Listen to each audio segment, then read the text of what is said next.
seja mais um inscrito no canal. E não se esqueça de deixar o seu curtir like no vídeo. It's a desire we all share, to lead a rich, fulfilling, happy life. But you can't always get what you want. Why are we so fickle? Why is it that one day the things that make us happy, the next day bring us misery? This emotional life is a roller coaster, taking us from the heights of ecstasy to the depths of despair and every place between. All emotions have a role in a healthy life. We're not automatons. I'm Dan Gilbert, and in this series, I'm going to introduce you to everyday people who are searching for happiness, as well as to the scientists and clinicians who are trying to help them find it. What I've taken away is the resilience of the human spirit. It is just amazing what we can go through and be okay. At first, I thought I was going crazy. The dreams, the nightmares. But I'm not letting it beat me. What more can I say? I'm a happy camper. We'll see how our greatest source of happiness lies in the people around us. The lesson we've learned is that a basic need for human beings is love, is companionship. We'll see what happiness is, what causes it, and why we look for it in all the wrong places. I used to think that things would make me happy. More money, success. I'm realizing now that that's not the fact. Happiness comes from within. But next, we'll explore the obstacles to happiness, emotions such as fear, sadness, and anger. Have I lost it to the point where I did feel like I've lost it? Yeah. I went through like 6 or 7 years of real depression. I just was never quite given the right pill. Asking why we have them, why we need them, and how we can all keep them under control. I remember Caitlin screaming, "You don't understand how horrible it is to be caught in this brain that doesn't work. And I want you to fix this." Coming up, facing our fears on This Emotional Life.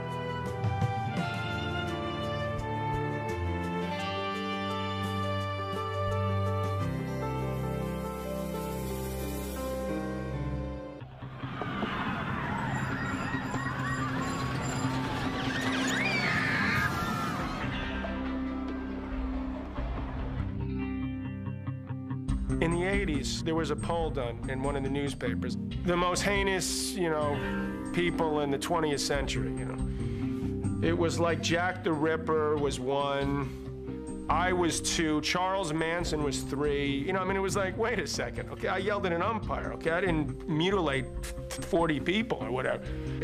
Anger feels hot. Even talking about anger, my whole rib cage is warm. My legs are mobilized. It's the fight. I feel my jaw getting clenched. I want to punch somebody. I used to be the kind of guy who I would scream on the street. I was screaming on street corners when I asked somebody the time and they go, I would scream. I'd get in fights,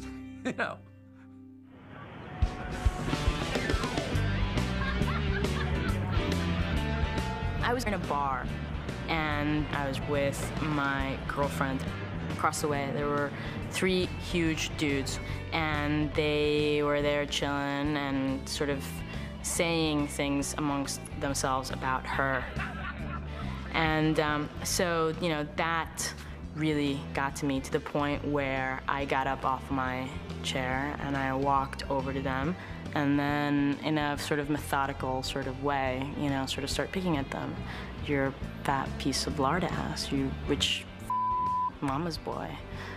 You're being a real Do you understand that?"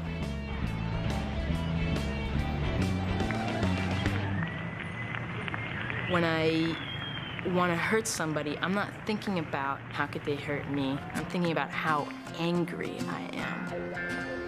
It just drives you. Mary is a Los Angeles-based writer and filmmaker who knows what it's like to be in the grip of anger. I was born in Barranquilla, Colombia, which is on the northern coast of South America.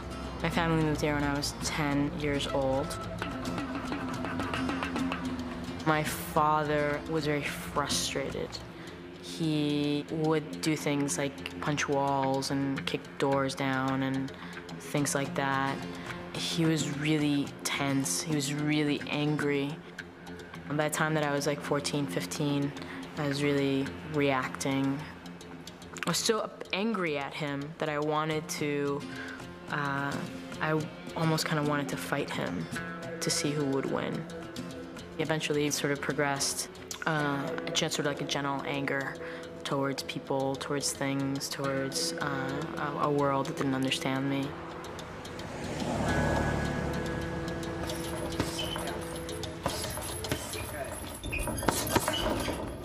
You can follow through a little more too. On the right or on the left? Yeah, on the right. On the right. Yeah, especially. Okay. When I get into arguments, get into fights, I only see that person or that thing in front of me that I want to attack. And then I'm acutely assessing the situation, but only for one purpose, and that's to win.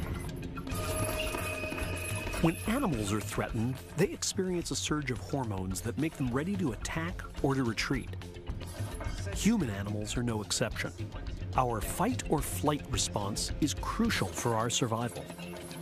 Anger can feel exhilarating because what we do is trigger the fight or flight response. We secrete lots of adrenaline to power our large muscles in the event that we have to fight or flee from the predator.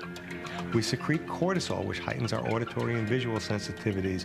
We stop digesting lunch because who needs to digest lunch if you're about to become lunch?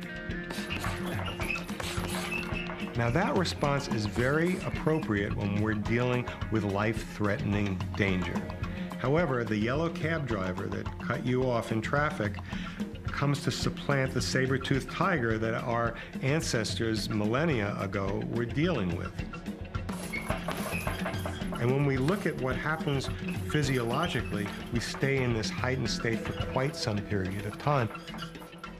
And because we're dealing with fight or flight, we're dealing with impulses that are very strong.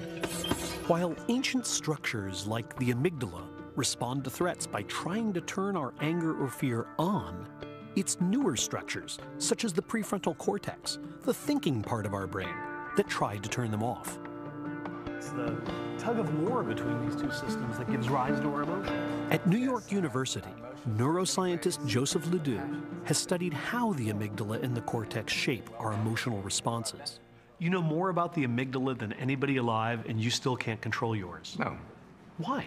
Now, there's an interesting thing, again, that has to do with the wiring of the brain. This is, if we could just look at it here. So this is the human brain inside a skull. And the prefrontal cortex is here in the front, right behind your forehead. And that is the newest part of the brain. This is where we make our decisions. This is where we plan for the future and strategize. The lateral prefrontal cortex has no connectivity with the amygdala. The amygdala has superhighways to talk to the cortex, but the prefrontal cortex has only back roads and side streets to get to the amygdala. And therefore, it is unable to tell the amygdala, cool it. But why are there no connections? We're in the process of evolving as we speak, and those connections have not been put in yet. This thing was built to do fancy things cognitively, not necessarily to control our emotions.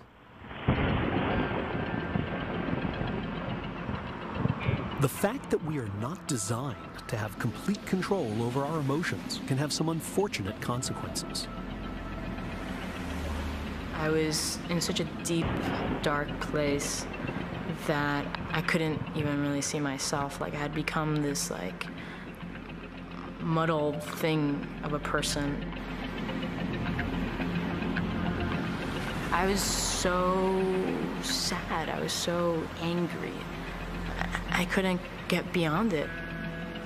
I realized I had to do something when I hit rock bottom.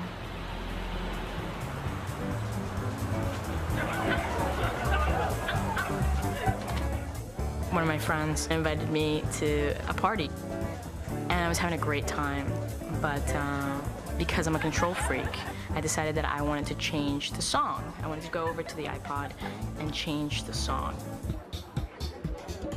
So the guy whose party it was came over to me and he's like, "What are you doing?" And boom, I just went off. I'm like, "Who are you?" And he was like, "It's my party, and I'm gonna play whatever I want." And I'm like, "You're a selfish and just slapped him across the face, and his glasses went flying across the room. And so at that moment, it was like everything sort of fell away, you know what I mean? Like there were at least another 20, 30 people in the room, and I could see none of them. They just turned into like this blur, and all I could see was this guy. He grabbed a chunk of my hair and he hung on to it really tight. So I just started kicking him. I was just like laying on him, like, "Let go, let go, let go." I kept on saying, "Let go, let go." I just kept on kicking him, just kicking him and kicking him and kicking him, until he finally let go. And at that point,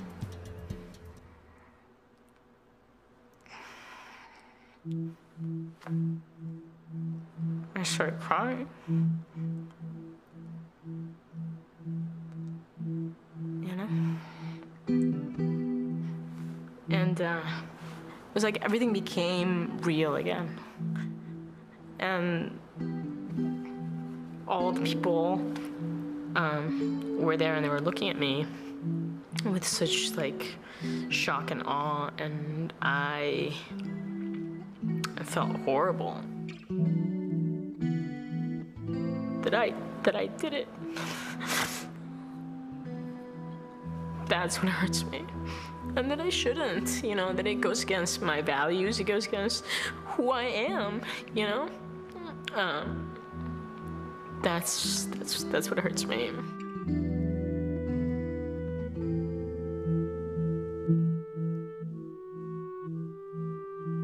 Think about what happens after an argument that was really intense. People feel terrible. Oftentimes they feel depressed afterwards. It's not a good long-term solution. Anger, it's not a helpful emotion. It's not always an appropriate emotion. And in the cases in my own life when I've allowed it free range, I've allowed it action, I've always regretted it after. I can't think of a time when I've seen my own anger as something that was constructive for me or useful in the world. But I've noticed where my anger comes out in subtle or not so subtle ways, and how it's wrought a lot of havoc in my personal life. So, including the anger that I've turned toward me. Have I lost it to the point where I did feel like I've lost it? Yeah. It's not easy to feel like you made an ass out of yourself, perhaps, and get through that. But people do, I think people make mistakes every day of their life.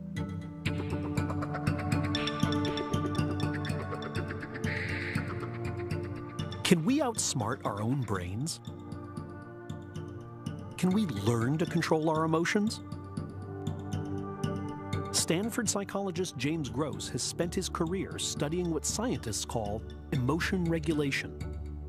For me, emotion regulation is really the science of understanding how we can modify our emotions, harness their energy, so that we can direct them in ways that we wish to go.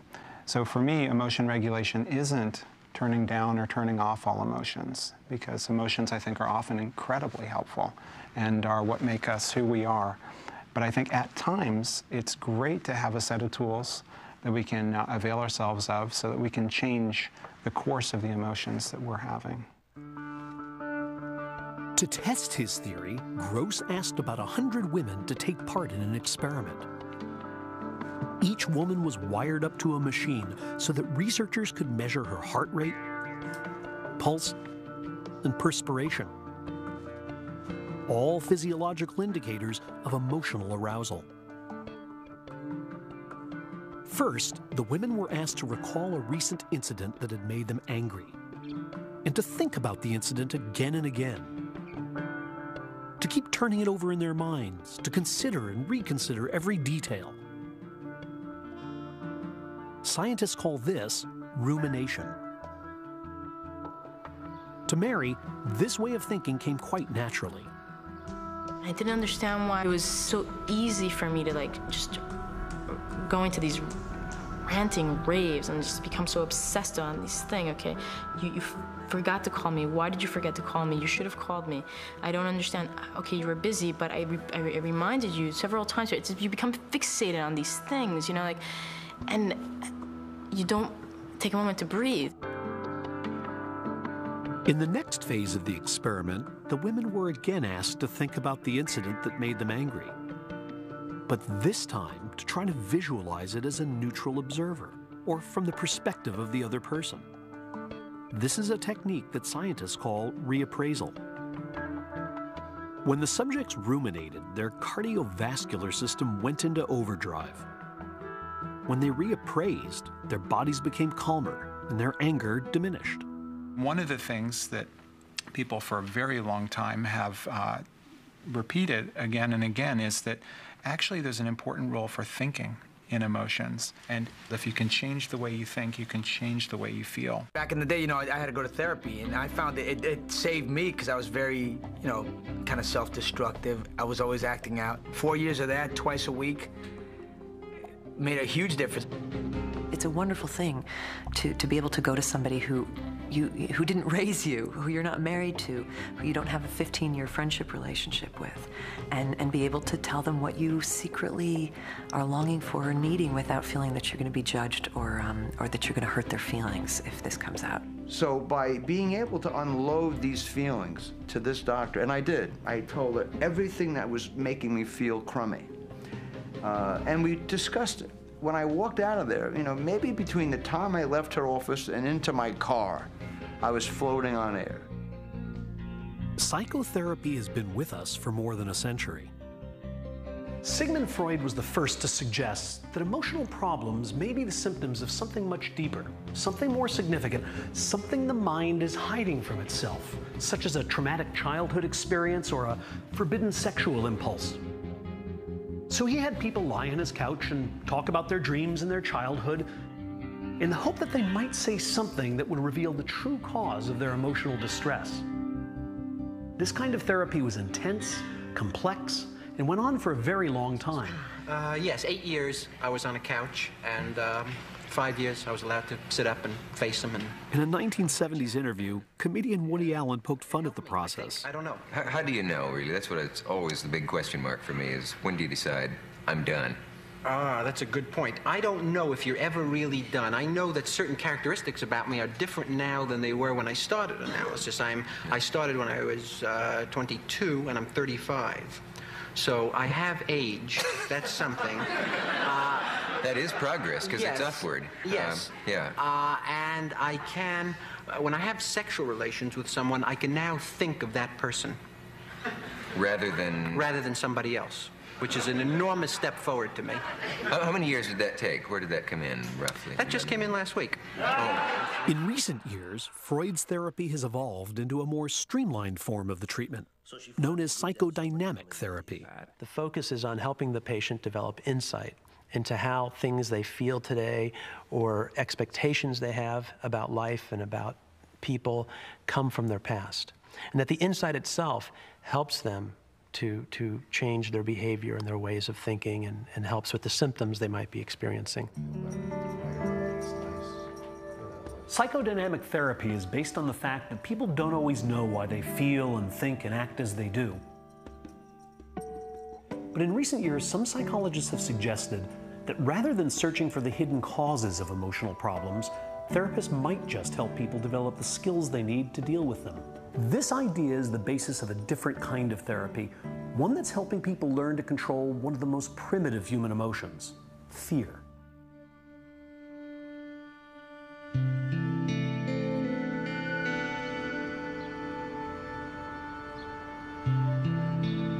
Christina Kelly is a freshman at Harvard. She's a great student and a terrific athlete. But she's deathly afraid to do something that millions of Americans find easy. I am afraid of flying. It's not rational, and I know that, but at the same time, that's definitely just what makes it a phobia. I just can't. I know it's irrational and I can't do anything about it.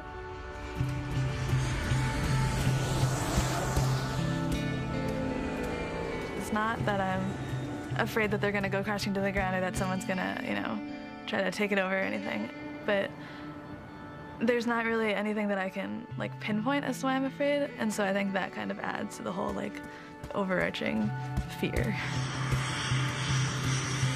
Is fear of flying really irrational? Do we have nothing to fear but fear itself? I'm scared to death of dogs. I mean, dogs are scary things. They're these sort of strange failed human beings who have all these emotions, and yet they have these enormous teeth at the same time. I always have that weird sensation when I'm out on a balcony or in a high place where the bottom is accessible, that I'm going to climb over the railing. That doesn't mean you're going to or you're even contemplating it, but the fact that you're in a situation where it's possible, it completely unnerves me. Does anyone else have that? Yeah. I think our bodies are beautifully equipped. Our reptilian brains and our animal tendencies are generous and smart and helpful. And, you know, if my house is shaking in the middle of an earthquake, I hope my body will kick into high adrenaline, grab my dogs and my turtle and grab everything and leave.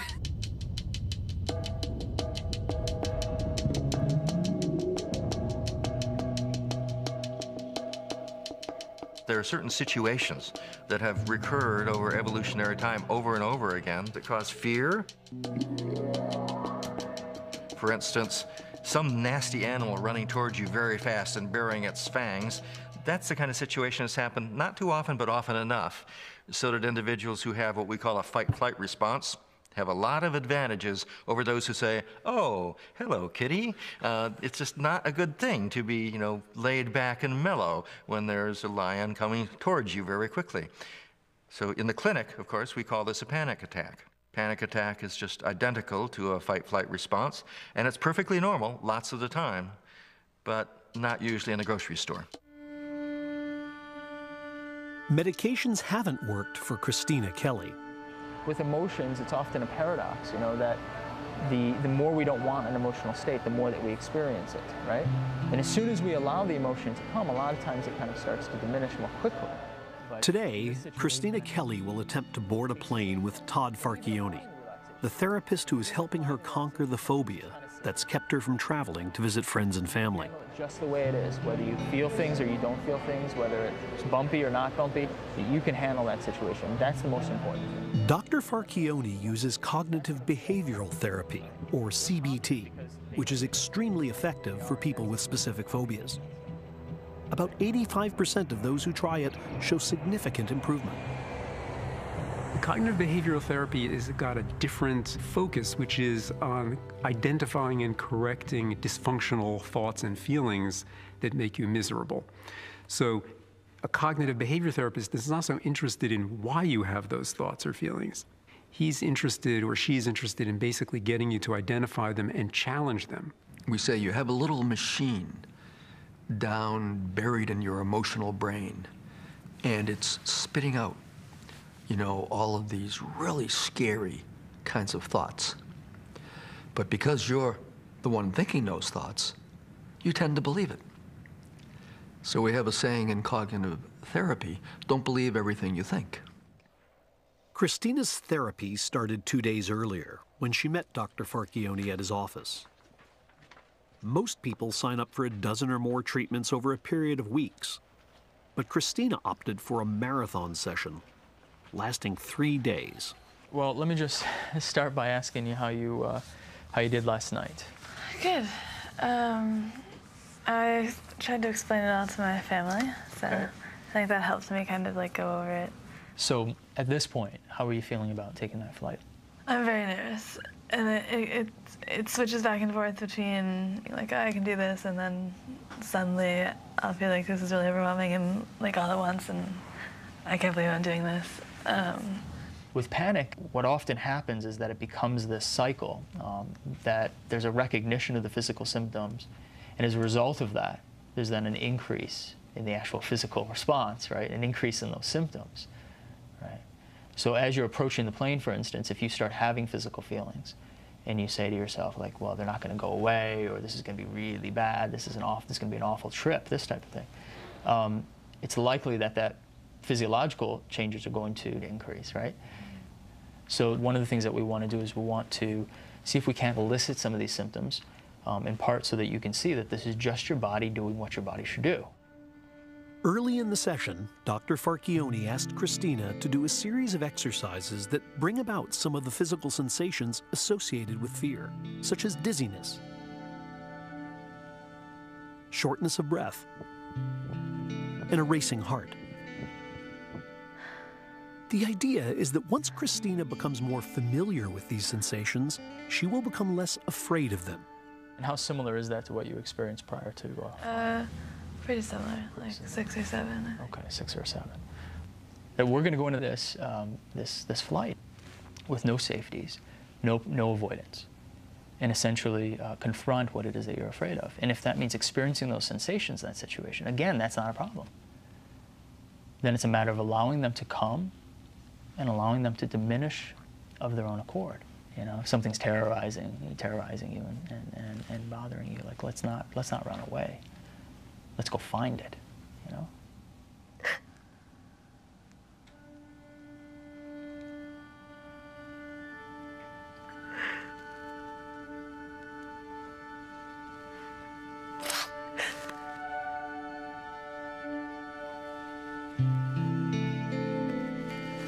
This is overwhelming.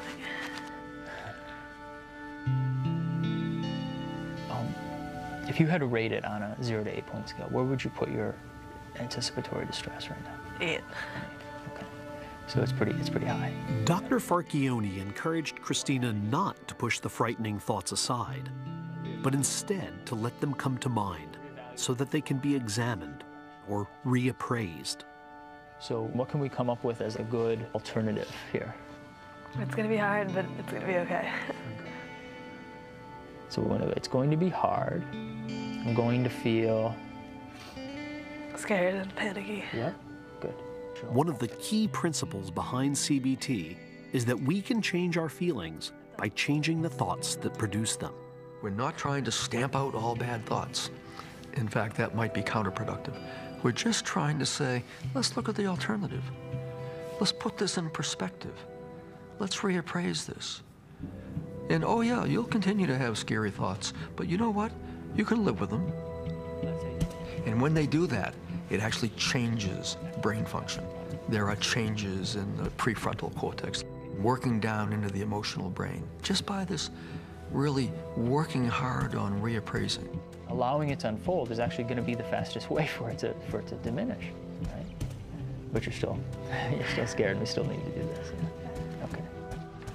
Todd, your return boarding pass is stapled right on the back. Now comes the decisive moment. Christina will attempt to board a plane. Cognitive behavioral therapy has a cognitive or thinking component, but it also has a behavioral component. We must go out and do the things we're afraid of so that we can learn from experience not to be afraid of them. The important thing is that reappraisal. It has to be paired with what we call exposure, where people will begin to put themselves in the feared situation under therapeutic guidance and with the appropriate coping mechanisms, where their emotional brain can really begin to learn and become convinced that these terrible things will not happen. What's wrong with the way that you're feeling right now? It sucks. What sucks about it? It's not comfortable. What's the most uncomfortable part of it? Is it the heart rate? It's feeling like I'm gonna cry. And have been for the last 3 days. That's not fun. Okay. So it's feeling as though you might cry, and what is the implications of that? What if you did cry? I'm not gonna cry. What if you did? That just makes it worse. It does? Yeah. Take a moment to review the safety information card in your seat back pocket. Passengers seated in rows 9 and 10 are also asked to review exit row seating requirements. What we're trying to end up with is somebody who can totally accept the full range